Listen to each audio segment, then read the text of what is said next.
બનાસકાંઠાના ધાનેરા ખાતે Lions club of Dhanera દ્વારા પરિવારોત્સવ કાર્યક્રમનું ભવ્ય આયોજન કરવામાં આવ્યું હતું. લાયન્સ ક્લબના પ્રમુખ રમેશભાઈ ઠક્કર સતત બીજી વખત પ્રમુખ પદ સંભાળી રહ્યા છે ત્યારે તેમના કાર્યકાળ દરમિયાન આ વિશેષ કાર્યક્રમ યોજાયો હતો. શનિવારે રાત્રે 9 વાગે શરૂ થયેલો કાર્યક્રમ મોડી રાત્રે 2 વાગ્યા સુધી ચાલ્યો હતો. કાર્યક્રમની શરૂઆત દીપ પ્રાગટ્ય અને મહેમાનોના સન્માન સાથે કરવામાં આવી હતી.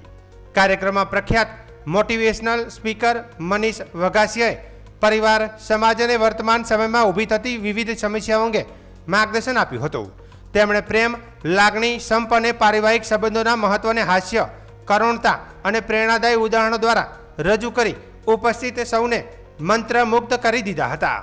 મનીષ વઘાસિયાએ માતા પિતા, પિતા પુત્રી, ભાઈ બહેન, પતિ પત્ની, દેરાણી જેઠાણી તેમજ ભાઈ ભાઈ જેવા સંબંધોમાં પ્રેમ અને સંવાદ જાળવવાના મહત્વ પર ભાર મૂક્યો હતો.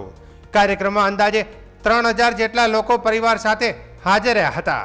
સમગ્ર કાર્યક્રમ દરમિયાન ભાવુક વાતાવરણ સર્જાયું હતું અને અનેક લોકોની આંખોમાં આંસુ જોવા મળ્યા હતા. કાર્યક્રમના સફળ આયોજન બદલ ગ્રામજનોએ લાયન્સ ક્લબના પ્રમુખ રમેશભાઈ ઠક્કર અને તેમની ટીમનો આભાર વ્યક્ત કર્યો હતો. તેમજ ભવિષ્યમાં પણ આવા પરિવાર કેન્દ્રિત કાર્યક્રમો યોજવાની માંગ કરી હતી.